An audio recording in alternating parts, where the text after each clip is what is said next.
Say yamo kwa baby Adom TV Badwam Jumade so yada se papa pa omre ne adaje mabotma ya krado de beba de momientie nkomo we so na ya nhye no so Baah Herbal Hospital wono mo aba fie ya ba bedi nkomo de ba ne nompemu paade a untimi nsan wono mo ho be me na no peye mo ache na bia bokode Dr. Baah ho ye de Yankopon Adom temo nka cha papa me so muguso miemia nompenu mu mai ye ni nkomo na ye nhye ade achi bia ni pa foforo ba Baah Herbal Hospital meka bibia second na ye center sisi ya peyo makwakwada ne hospital prekope enam dwumaso ayedie yo ya fanchi akese hema ahwefo ne adofo sabri a omohwe se mo amuni deda se Baah Herbal Hospital de e ba ne dompe ho asem de a se enyade a betimi de asan ho akwakopie mbabi foforo se opese odompe no se ne tie bia san ba be se ne na ne tie kan ne de a baby you so down when the editor Baah Herbal Hospital and I'm say ya ebi pen nya fans na ba be den ba be so ahwe ne mum no ya obi a ne dompe mu bu mi no oba be pie mo hod mo ye send ye se ne ama no a dompe no ene onya ekire ha obi a anampo se ne rempo afisem rebi atwam no na ne dompe mu abu mi no sanso no bi a na na chibre mo ho torch ma na okọ baby e ko chense ye den be she fidim be bosome dudu bi ansana na ho atimi ato no oba bi pie mo Baah Herbal Hospital eho ya anye operation ano so ya financial fidim eya bibidru ya na ye de ye no na chibre mo ho touch man na say ne spinal cord ho touch mai asan aba abesi ne dadam a etesese na na nete kan na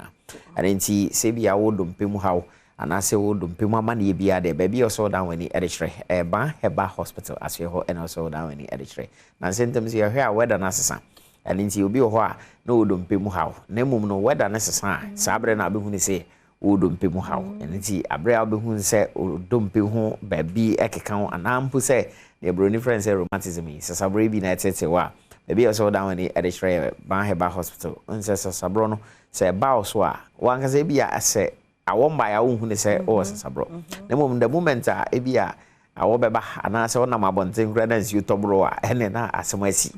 ebi okrado na nsi okranso a enyeyi werum nyina ade ye dia dance se sasabro ena etete wana se ne broni friends romanticism ne bi ene how se saade a na anu yi ana se na kira kwan nyina no obenya ewo baby e friend se Baah Herbal Hospital aseo ebia na also oyi obi a akwanhyianti se nya wheelchair na se crutches a ye de hye moto ma na se de ya ba twesisu bi a ontimi enante ya de bia wa saade na ba betu bia no Baah Herbal Hospital pe na so ba bepiem anase bia wa stroke nso aka mato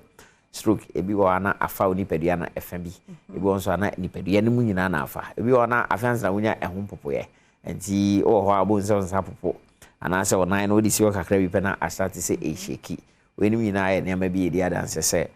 stroke ya de ejina opon achi ebom ani ntini ompese obebie ne dia na se ba bi o se o da hwani e ba be hye Baah Herbal Hospital aseo ahon so de hye ne so se oba ya de bibidru na sa ya de bia ye ka ho asem bia na bibidru no so ya na efrafra ye ndru ani nti ye nenim the right thing na se ne ya wo se ye de heading e ma wo kan no aye na na mutena ase na ya de ahodo ya eti ne din ne na na wo ho nanso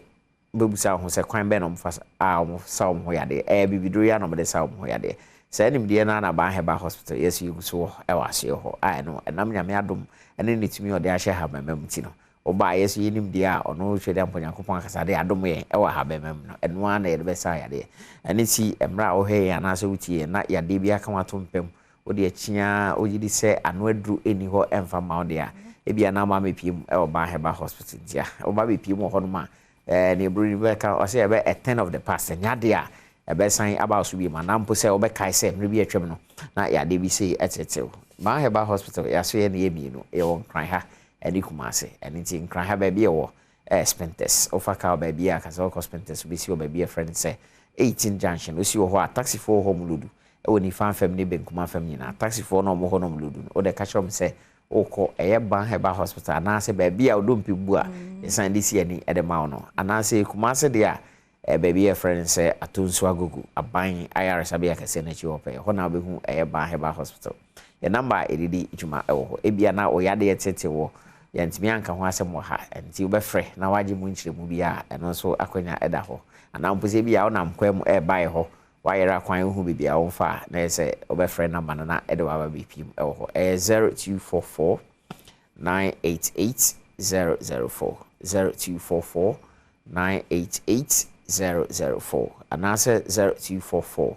083 482 0244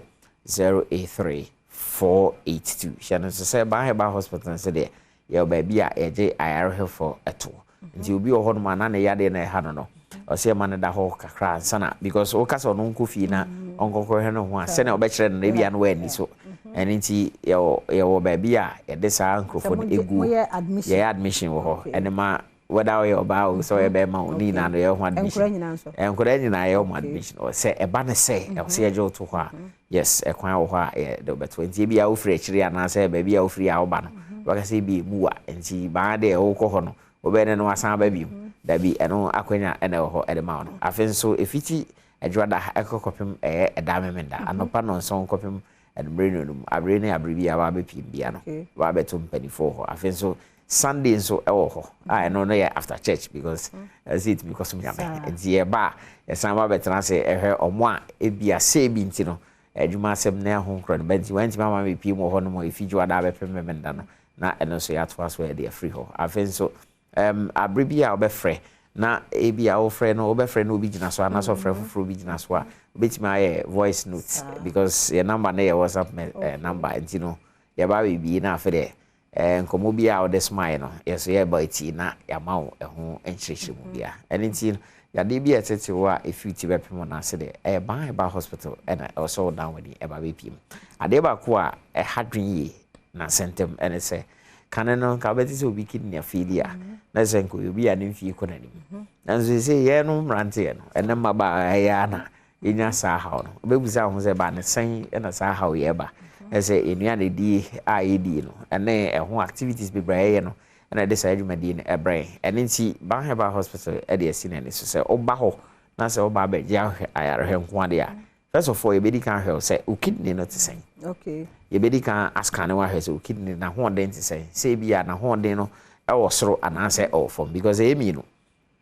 ene nti yankopon nyansem no ye ni mi no se ba ko e adwuma na ebra na ba ko take over e bia na wo de no eho atochima ana se bia emre bia ebo animu ayeba no eho eba betochima na se Baah Herbal edi kan ede abibidru ede asia no kwan ama ansa na wa benya ho hawo enam se kidney ne kitani pedia no edi se ba ne se ene wo de se ya nye easy eni intiment na se ema kidney se abre ni abre bia opeso ba ho eba be hwese wo de na eyi dwuma na se enye dwuma na se na ho de ntse no eno akwanya ewo ho edema eni nti o de enese bia odompe na hawo anase ade fufuru bia na etete na emum no opeso ba be hwese ampase okidni menu na wo ni pedie mo yese no na akoye ne ho ni pedie na akwa na esone so ne nua na ne nsiu na bibi biara ba ni pedie no free home no wo de na ho de mu etesen eno so akwanya Baah Herbal Hospital edinti no betima ba be pimo obi on so a na yijuma o enti ema obre ote honam ya yo ka ne sen physiotherapy unit wo no ma eno pese ba beda ho na mfidi na kasa massage na emia ma honam esisi ho so bi ma eno so akwanya ewo ho ena ne ya nipa de sene kasa de nsa enso ebe massage o sa no mani na akwanya kase a ewo ho edema ho ti bia nya se wo ba hospital pe na emum no wo ba for massage no ko a eno so akwanya de ade a eda ho edema eno ti no ya de bi e hawo a tete wa o de achia wunya no aduru no o de brabe pi mo Baah Herbal Hospital enam so ba ye wonfidi e de ni pedia no hwehwem kane enso bi abeka se wo me hanum na ye me ya na ahya sese de ye di kan ni pedia no hwehwemu ye hwehwemu wi ni hu ni se we na beboa ansa na ye di kan e de ama enso kra no ukofia ye ma osan ba bi me ba be hwese ne ye wo ye no anase ne ya de ama se ye no ampa ni susan so na akwa kwesisen improvement bi abem anase se ne tie na tie na ehu kwan e de befa so number ne bi me 0244 988 004 0244 988 004 and that's 0244 083 482 0244 083 482 and internet boy mran say Baah Herbal Hospital yes e hono de ba bi pie mu kwa ya de bi etete we fiti be pem na se de ade a e bi hwane e de fru ni pede peda se papa enti Shannon son se Baah Herbal Hospital wo mo enu no yantonton baby anamba da bi o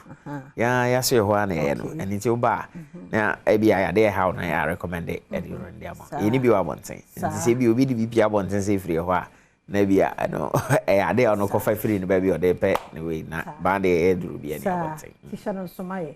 said omo ye adwuma no nti no ahwa na obi afa kire ye bi mo ani na ho omo atena emienu kumase ene enkran tisha no so na akọ adwada de kosi memenda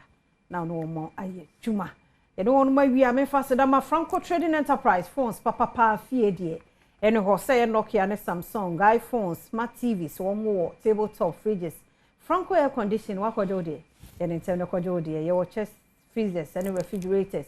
washing machine wo ho CCTV cameras no bia hia bio nya bi board dem nya bi board office ba bia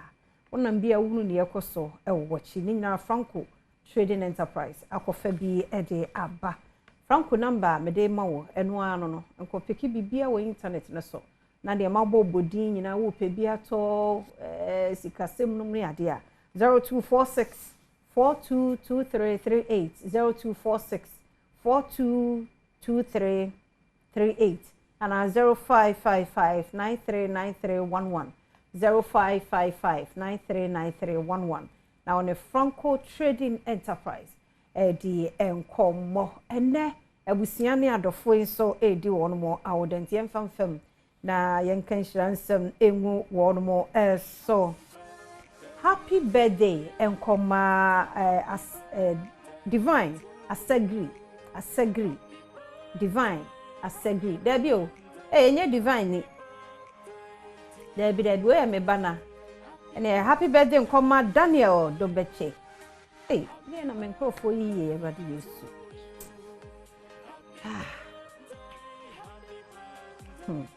happy birthday enko Emma Daniel Dobeche I Kobe near friend and when you're 7 years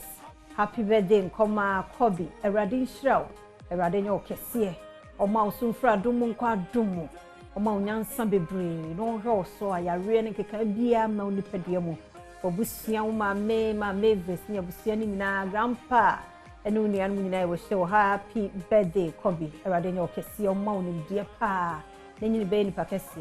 no ba be hwe we chanting so what you say aha happy birthday nko enfamon Piaga edu pokua e champon ana edu pokua e champon happy birthday enkoma no hye no ye waso ni sisi nyine be oba fefe wate ukodurofo nyansa ewo mu ommawo enkwatenten ahodin wo mu nyufi nyarwa eni oha obi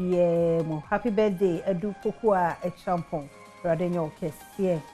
Ernest Anaman